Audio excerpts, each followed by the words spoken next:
January 1944, Lower Rhine sector. The controller's voice cuts like a metronome. Scramble. Vectors 210 Angels 20. Weber leans into the green wash palm flat on the edge of the scope to stop the small tremor. Fuel is minutes now, not gallons. A shrinking circle he can hear in the way the engines outside rise and settle, rise and settle. He rides the phosphor arc. Sweep. Return. Sweep again. A tight breathing pattern to match the line. 3 and 3, hold 3 out. Clicks in the headset, count time better than any clock. The room smells of ozone and hot bakelite. The map overlay under his left hand is damp at the corners from sweat and winter air. Lines in pencil angles inhabit a promise in doctrine, hold vectors to the second, and the sky will give you the intruder. The controller feeds him precision bearing height rate, each word shaved of anything human. Weber repeats back without adjectives. His oath is simple, no improvisation. A faint elongation of a blip closure begins to form as math rather than hope. He feels the relief before he earns it a softness at the back of the jaw, the almost smile he never allows. Then the room changes, pitch. It is not louder, it is harder, a serrated whine that soars through the headphones and through his counting. Merlin superchargers spooling past polite limits. Overboost. The Mosquito shoves itself forward and the numbers lie down. Closure shrinks, then inverts. He adjusts gain, he trims sweep, he leans until his nose almost touches the glass. The blip is there, and then not there, a grey smear skimming the top of cloud like a thrown knife. Weber corrects to the doctrine, hold the vector, trust the climb schedule, make the angles meet, fuel minutes keep falling. He hears them the way the engine notes outside flatten into economy, then surge when the pilot tests a climb. Minutes of life traded for a line that no longer closes. In the same sky, another voice, not for him, push the boost, steal the window, home by breakfast. Short, practical, almost bored. It does not brag, it budgets. Weber steadies his hand, resets his breath and listens to the headset, try to make order out of teeth and wind. Precision waits on one side of the glass. On the other side, speed makes its own law. Perfection hunts a duel. Availability hunts a war. They called it a wooden toy. The word always came with a thin smile, the kind that hides a bruise. Wood is for desks and coffins, not for the night over the Rhine. Wood splinters. Wood burns. Precision belongs to metal cuts in tolerances measured by the width of a breath, not by the flecks of spruce. The insult felt safe until the night the insult refused to be caught. On our side, the creed is simple. The right airframe, tuned and disciplined, flown by specialists, will always harvest the intruder if the controller can thread the intercept. Bearings, heights, rates, the grammar of mastery. We spend labor on finish time, on instrument reliability training, on exact repetition. We promise our crews that perfection held long enough pays. You hold the vector. You climb on the tick. The sky yields the target. Across the line they cheat in ways our manuals do not imagine. Not a trick with the stick. A trick with the inputs. Fuel not as endurance, but as violence. They pour 150 grade into Merlins and lift the ceiling of what is respectable. The placard says 5 minutes at 25 pounds of boost, and they read it as an invitation to open the door. For those 5 minutes, a Mosquito is not a wooden joke. It is a hole torn in our closure math. We measure intercepts in windows. They build windows on purpose. Air Ministry memoranda on the introduction of hotter fuel and squadron usage, including units like 85 and 157, make that practice painfully clear. It is not merely the overboost, it is the decision behind it. The decision to treat longevity as a reservoir that can be spent in short engineered bursts. We tell ourselves that engines should live. They tell themselves that engines should win. A Mosquito pushes steel's 60 seconds, where our geometry assumes 30, and then it is gone, a white smear across the top of cloud, exhausts drawn thin, leaving our headset full of numbers that no longer add. Performance trials say what our eyes insist is true at higher boost settings. The type's speed steps just out of reach, and once the distance favors the intruder, the rest of the intercept is theatre. We said toy because it was built of wood. They said mossy because they flew it like a nuisance that becomes a plague. The record shows that the airframe did almost anything a planner could imagine: night fighting, intruding, pathfinding, anti-shipping reconnaissance. It moved between jobs because it was shaped for speed first. In the ledger that matters, aircraft available to do a job tonight, in numbers that bend the enemy's schedule, speed multiplies.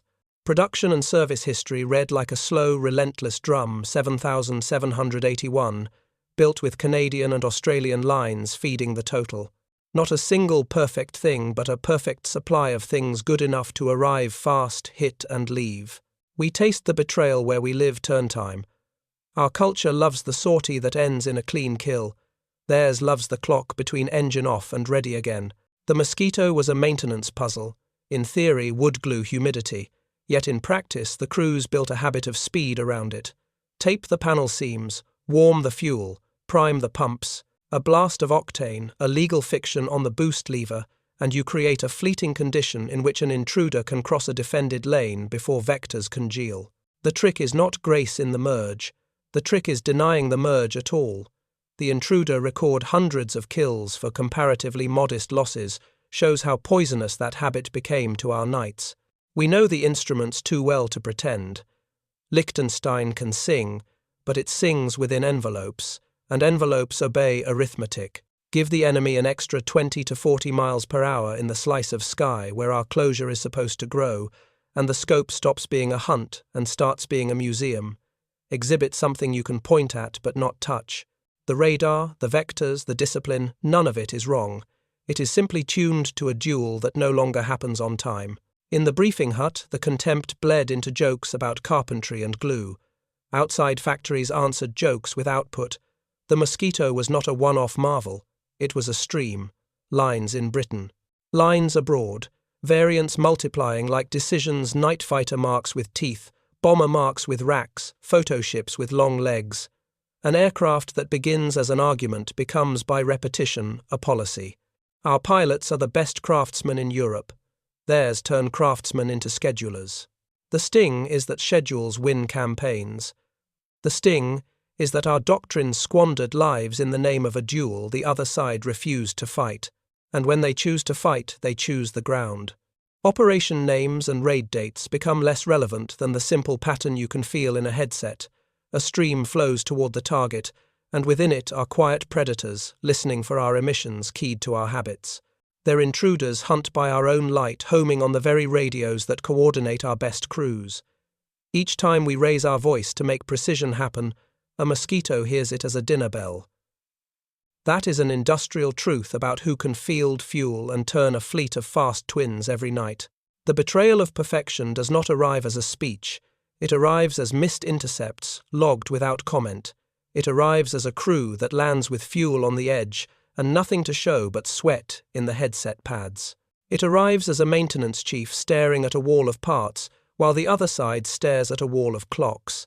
We can harden cowls, we can train climbs, we can polish vectors until they shine, and the next evening, a wooden fuselage slides out of cloud, takes a pathfinder's life, and is gone before the controller can clear his throat. We told ourselves that the best-built aircraft flown by the best-trained men would always prevail.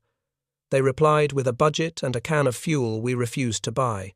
Look at the charts, not the propaganda. Night fighter interceptions that once harvested lumbering heavies now chase ghosts and stumble into ambush. Bomber losses drop when Mosquitoes fly escort and intruder for the night offensive. Our claims shrink while our excuses grow. The lesson hides in plain arithmetic. Speed windows shrink closure. Closure dies. Doctrine follows dragged like a wounded leg. Bomber command summaries credit fast escorts and intruders with bending loss rates in the last 2 years of the war. A quiet, brutal proof that one fast available type can tilt an entire night's statistics. The enemy did not outfly us. They out-decided us. They chose to spend engine life like coin. They chose to accept field mods as a normal cost of doing business. They chose a multi-role platform that did not need to win a gentleman's duel to win the hour. We stayed married to a vision of combat where excellence once demonstrated would obligate the world to obey. Industry filed for divorce and took the children. So you can keep the joke about wood if the joke helps you sleep. In the morning, you will still brief vectors to a window that closes too fast. In the evening you will still mark fuel in minutes, not gallons, because minutes are what the Mosquito steals. And on the line, the ground crews will still count how long it takes to turn one around, and that number will matter more than the tale of a perfect intercept that never quite happened. The headset will click, the scope will sweep, the blip will stretch, then fade. Somewhere above cloud, a pilot nudges a throttle past, respectable, and buys 60 seconds he needs. Somewhere below, a controller's voice keeps time for a duel that has slipped the clock. The math is faithful, the war is not.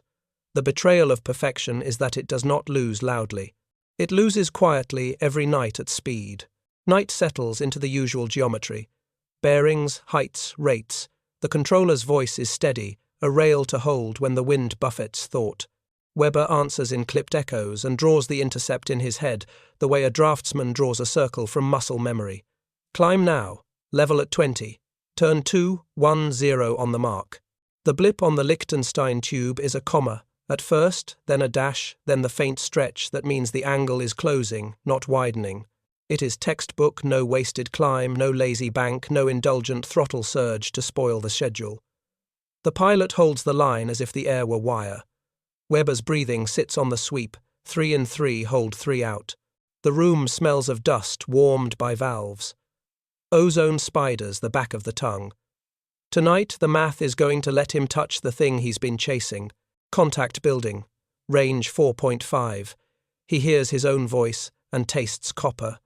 The controller reads, a correction minor, a nudge, of course, that keeps the geometry clean. The crew settles into the last quiet before work. The flak lane ahead is agreed terrain. The lane beyond it is supposed to belong to the intruder for only a heartbeat. The plan is simple: meet the heartbeat, reach gun's range, as the intruder checks his course, and finish the duel quickly enough that fuel does not become an argument. The pilot rocks his wrist. 1-2, just enough to feel the aircraft's answer. On the tube, the blip lengthens, brightens, breathes. Weber trims the gain to keep it honest. Closure behaves.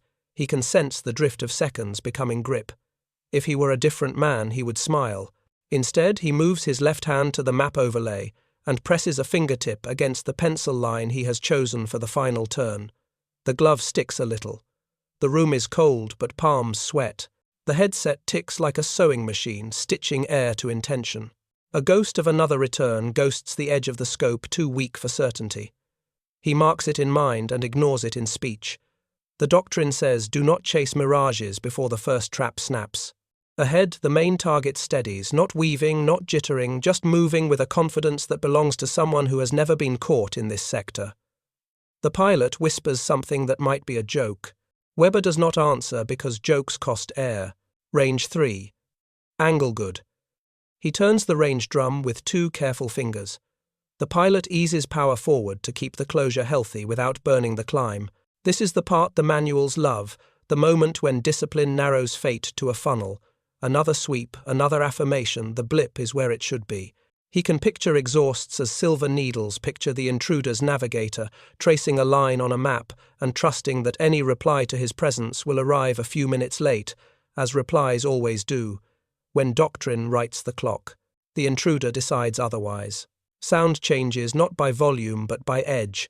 A serrated whine slashes into the headphones and Weber feels it in his molars before he names it. Overboost. Not a scream, exactly more like a punch that keeps punching. The main blip twitches, tightens, and then slides fractionally away from the closure profile, like a fish flicking its tail. Weber trims gain again and rides the sweep forward, refusing to blink. The numbers are still good enough to tempt faith. He believes for one heartbeat too long. Then the sky splits. The single target becomes 2, no 3, returns something between a split and a shedding. A Mosquito breaks high, another ducks low into the grey spill above the flak lane, and a third he was sure there was only one skates level and fast. For half a second all 3 occupy the same portion of his mind where certainty usually sits. Hands that have never shaken choose now to tremble. The right thumb misses the filter switch by the width of a fingernail, slides, finds it clicks too late to keep the picture perfectly clean. The scope blooms and contracts as he chases the one that matters and realizes the one that matters is defined by the one he can no longer pin. Multiple returns. Primary accelerating. His voice is flatter than he feels. The controller's reply is calm, because calm is the only weapon left when reality refuses to be briefed. Weber calls a vector adjustment and watches the pilot obey, obedient to the faith that precision will knit chaos back into a single line. Fuel minutes die one by one, not dramatically, just as numbers disappearing from a ledger. He can hear their funeral in the way the engine note outside dips to economy for a breath, then rises again to make a turn that might save everything if this were a duel. On the next sweep, the high splitter is gone into cloud. The low one smears a suggestion and a dare. The level runner fattens as if to offer a clean fight, then the wine hardens and the dot slides beyond where closure math says it will be. Weber adjusts gain by feel, catches himself squeezing the range drum too hard, loosens fingers with effort. The missed switch is already past. Tiny, stupid human. He forces it out of mind because shame does not move aircraft. The pilot asks for a final call. Weber has an answer that is correct and useless. Still increasing. Range 2.8. Rate not favorable. The trap does not spring. The prey rearranges the field. A second set of returns leaks in from the western edge escort, or more intruders impossible to wait, while the scope lies about time. The saturation is not a crowding of dots. It is a crowding of possibilities. Each possibility taxes the controller's voice, the crew's attention, the few minutes of fuel that let a fighter be a fighter rather than a glider. Weber narrows to the one he can still name and tries to will it slower with arithmetic. The intruder refuses. The sound in the phones becomes the whole room, as if the building itself had learned the frequency of defiance.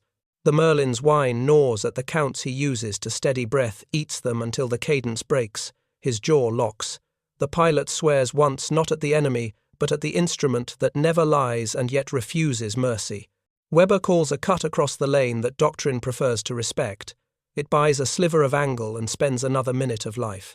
The scope rewards the risk with a bright, perfect stretch that says gun's range might be earned if the world pauses. The world does not pause. The level runner climbs 200 feet on nothing more than will and fuel, and in that tiny change lives a murder. Now the path across the flak is too long for their numbers. Now the return is a lesson rather than a target. Weber knows it as a physical thing, the way his shoulders lift toward his ears, the way the glove on the map goes slick as if the overlay had sprouted ice. He thinks of the oath and then he stops thinking of the oath, because thinking wastes air. He drives the pilot with vectors and tone and tries to carve a shortcut through an evening that has decided to be longer for them than for the men they chase. A flare stitches a seam in the cloud to the east, someone else's fight. The controller's net thickens with other voices, each crammed with detail that would matter on any night but this one. Weber filters them out until the language becomes a droning river that means only pressure. The blip he needs thins to a filament brightens, as if showing pity then slides again. The filter switch he missed when the split began lingers in memory like a splinter. He wants to pull it and hold it up to the light and say this is the reason. He knows it is not. The reason is that speed purchased on credit has arrived at the counter and paid in full. Brake, brake, climb angels 2-1. The controller's voice turns metallic when it must compete with the soar of engines and the hiss of ground. The pilot hauls and the airframe groans and Weber feels the turn in his teeth. The scope swings. The return dances. Closure inhales and exhales like a wounded animal and refuses to die in a way that would grant dignity. It just stops being reachable. He can measure the moment by the way his hand settles, tremor gone, steadiness returning, because certainty has returned too.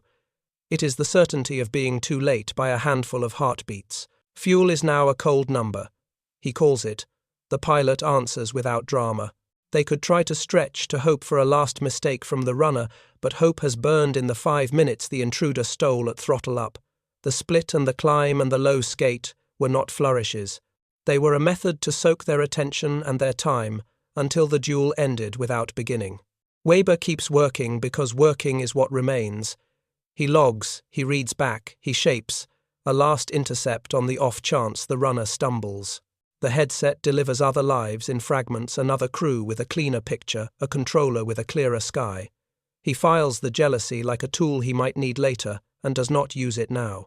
The scope sweeps and shows him a final kindness, an empty patch where a blip should be. The Mosquito has crossed the lane. It will be over water or over home in minutes, and the numbers on his drum no longer touch it.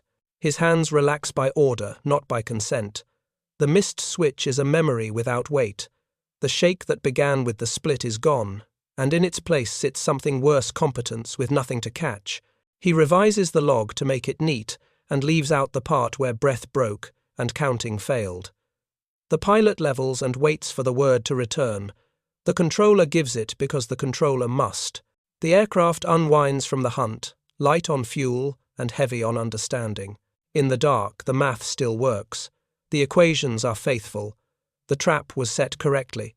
The crew executed the book without vanity. Volume and speed simply chose a different book and read faster. On some nights, skill writes the ending.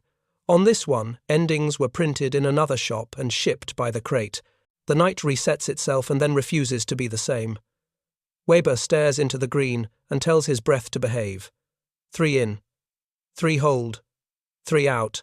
The sweep turns like a second hand that means more than time. The controller feeds bearings in a voice ironed flat. The pilot answers with the small movements of a man who has learned to make force look like nothing at all. For a handful of heartbeats, the world agrees to be measurable. Then the whine returns. It comes with no courtesy, no warning tone, just that serrated edge that saws the room into strips. The Merlins overboost is not sound so much as pressure you can chew. It eats the spaces between Weber's counts. He tries to patch the holes with discipline and finds nothing sticks. The scope answers the insult with a single act of contempt. The return steps out of the closure he paid for and walks away. He reaches for doctrine because doctrine is the only rope he has ever trusted. Vectors are good. Height is honest. Rate is workable. The pilot keeps the schedule with a faith Weber envies. The controller layers a correction, then another small as the width of the reticle. Weber rides the range drum and wills the trace to thicken into a promise. It thins. Another trace ghosts the edge of the tube, not strong enough to claim, strong enough to make every choice feel like a betrayal of the other choices he is not making. The headset net swells with distant lives, fragments of other pursuits, other traps, other illusions of control. Weber sinks deeper into his own glass until his reflection merges with the phosphor, and he cannot tell which face is watching which. He knows the lane ahead. Everyone knows it. The flak gunners know it as a boundary that keeps order in the sky. Controllers know it as a wall that keeps windows from colliding. Crews know it as a moat around the fortress of their method. The map overlay under Weber's glove carries a faint groove, where his finger has traced the edge again and again through long shifts, a ritual that means safety as much as it means obedience. He feels the ritual turn to stone in his hand. The intruder's return pricks brighter, and then slides level, the sleek indifference of something that knows its own math. The net delivers a clipped confirmation from another sector. A Mosquito has cut through and left engines cooling where our men should have lived. The message is not for Weber, and it is entirely for Weber. The whine in his ears lifts half a note, and he can feel his heart climb to match it. His chest tightens until breath comes short and sharp, like a man breathing under a plank. He looks at the lane and tastes metal. He hears the oath he made in a quiet room with a clean uniform and a straight spine: hold vectors to the second, respect the lanes, no improvisation. He hears it, and then he hears his pilot's voice not quite steady when he asks for the next line. The next line on the map is a curve that skates the boundary and promises nothing but time spent. Time is the currency the intruder has cornered. He takes his finger off the groove. Cut across. He does not raise his voice. He does not explain. The syllables scratch his throat like wire. The pilot hesitates exactly long enough for the weight of the order to register, and then commits. The airframe tips shoulders into the forbidden slice above the guns, and the world wakes up to punish them. Flak does not begin as fire. It begins as mathematics shouted upward by men with cold hands. It arrives as angry geometry. The first black flowers lift at a polite distance, feeling for position. Then the room's background hiss fills with the low growl of batteries finding their range. Weber presses the phones tighter as if he can squeeze the noise down to something he can ride like a rail. The return they chase responds with a small, arrogant climb, just enough to make the angle across the lane more punishing than any chart can admit. His heart slams so hard his vision pulses. He notes the fact with the dry curiosity of a clerk and despises himself for it. He is supposed to measure sky, not his own blood.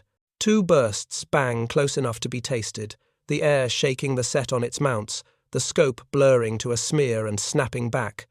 The pilot grunts something that might be a prayer or a curse, or just breath-given shape. Weber calls tiny corrections with a surgeon's calm carved out of panic. He is trespassing through a rule written on the wall of his mind in letters so large he once thought nothing could blot them out. The blotting is being done by speed and by necessity. He knows it. He says it to himself, not as comfort, but as indictment. The return brightens. He feels the animal joy of that for a fraction of a second, and then he feels the ash of it. He did not earn this with the beauty of a perfect intercept. He bought it with a theft. The next burst lifts closer, and the heavy thump walks up the fuselage and sits in his teeth. He clips out one more vector, scavenging a few hundred yards of favor from a sky that wants them gone. The controller's voice cuts in thin with distance and disgusted restraint. The words say what words must say to keep the net alive, warning altitude lane. The tone says more you are, where you do not belong. Weber gives the barest acknowledgement, and then kills his own receiver for a heartbeat to stop the shame from drowning his mathematics. When he lets the net back in his hand is steadier, because he has chosen the kind of sin that admits no half measures. The intruder twitches again. Not fear. Calculation. A notch of speed when the flak pattern tightens. The Merlins' whine sharpens. The return slides 1 finger width farther than his closure model allows. The pain in Weber's chest does not break. It lengthens an iron band pulled during a slow count. He takes another step across the rule and calls for a climb that puts them into the teeth of where the gunners expect brave men to pretend courage is wisdom.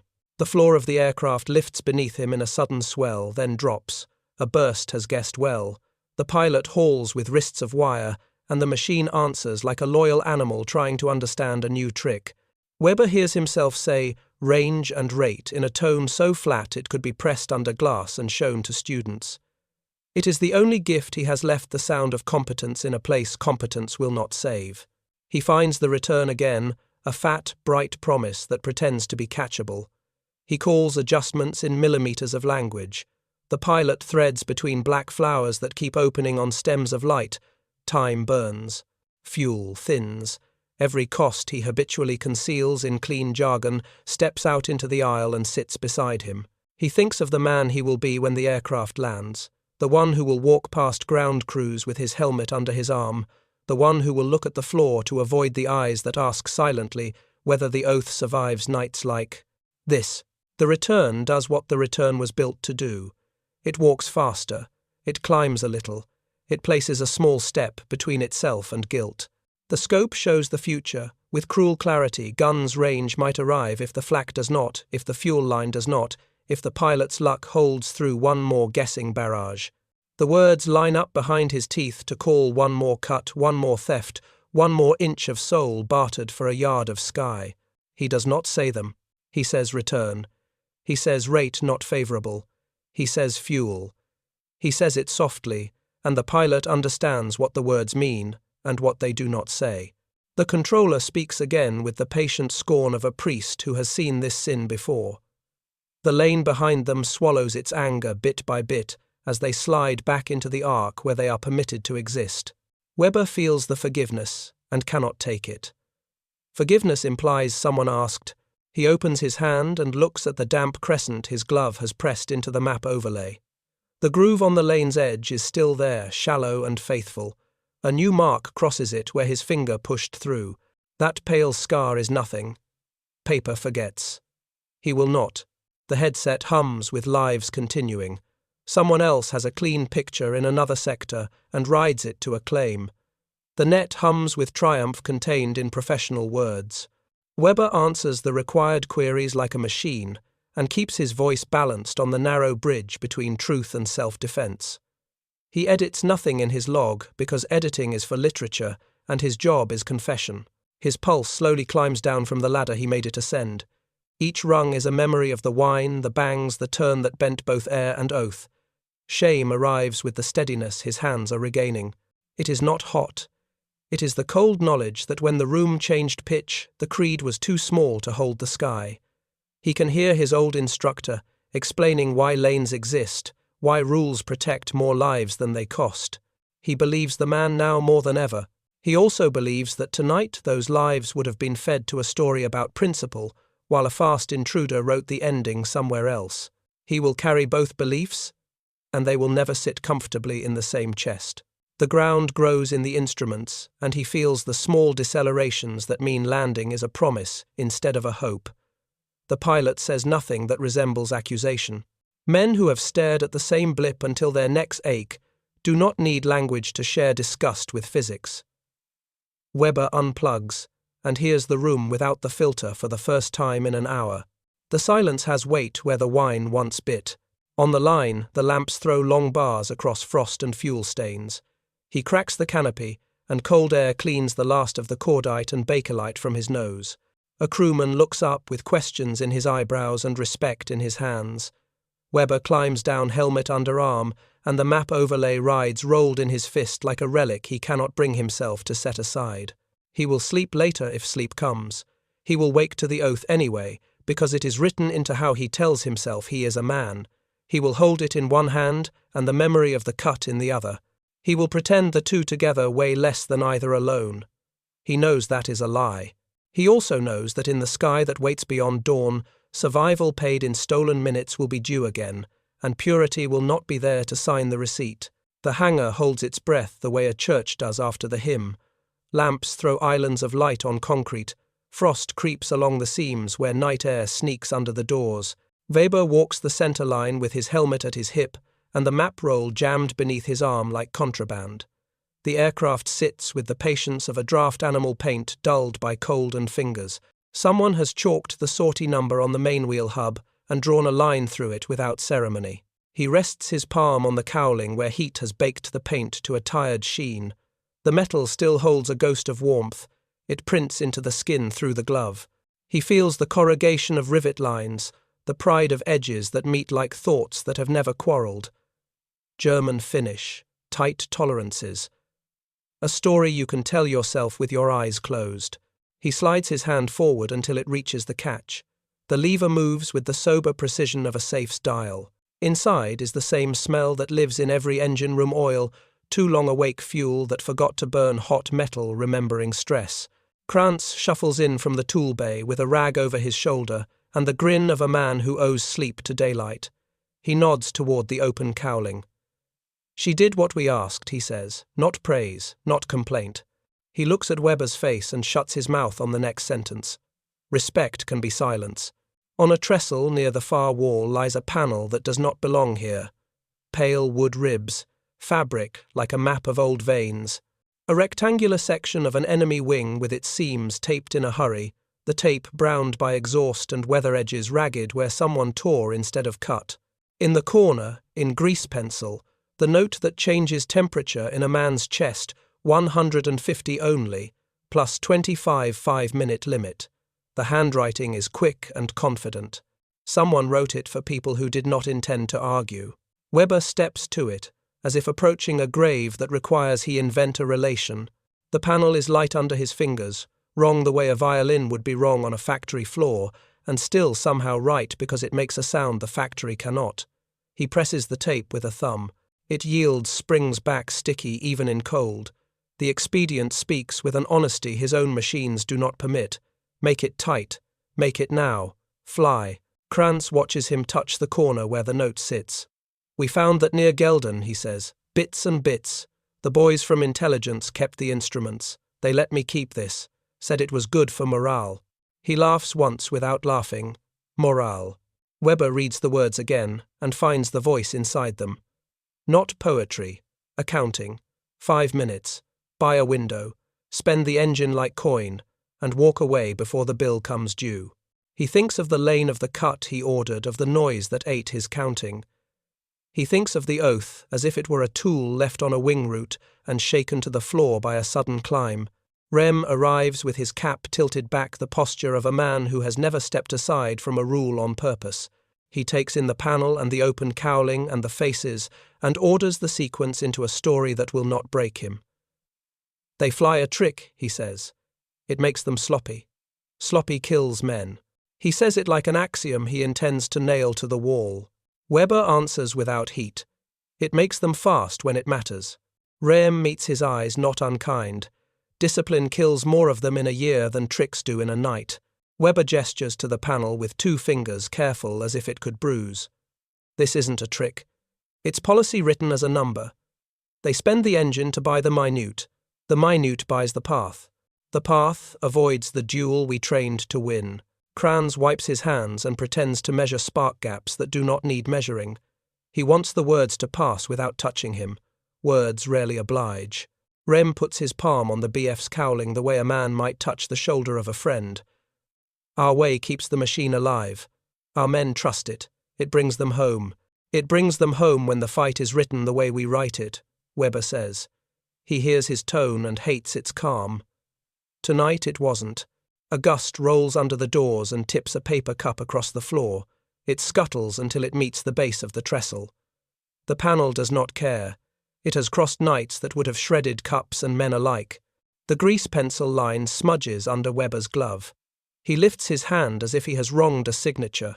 Say what you want to say, Rehm tells him, gentle like a man inviting a confession that will not be repeated. Weber gives it in pieces so it does not cut his mouth. We make perfection our promise. We keep it on good nights. On nights like this, the promise keeps us busy while they make time. They do not need to win a duel. They need to arrive and leave. They decide where the argument happens. Our vector is a prayer that assumes the world will kneel. Kranz coughs and fails to make it a joke. Engines do not like plus 25, he mutters, almost pleading with the panel to admit pain. Bearings run hot. Pistons, they know, Weber says. They do it anyway. They plan to replace what burns. We plan to preserve what lives. They put minutes on the table. We bring grammar. For a while, the hangar is only metal cooling and distant boots, and the small, far-off echo of a door that refuses to close without a second shove. Rehm looks at the note again, and seems to see for a heartbeat the workshop that produced the handwriting, a man with blackened fingers copying a policy onto a part, because no one can afford misunderstanding at 2 a.m. What would you write? Rehm asks, on our cowling. Weber answers before the trap of the question can spring. Turn time, he says. Sortie availability per hour of demand. Not a threat. A promise kept in clocks. He feels the shame colour the line because the word belongs to the other sky more than to his. Rehm takes off his cap and rubs the welt on his hair as if a thought has started there and needs coaxing into the open. You cannot order a creed to change in a night. No, Weber says. He presses down on the German cowling until his palm prints hurt. But the tally changes with or without the creed.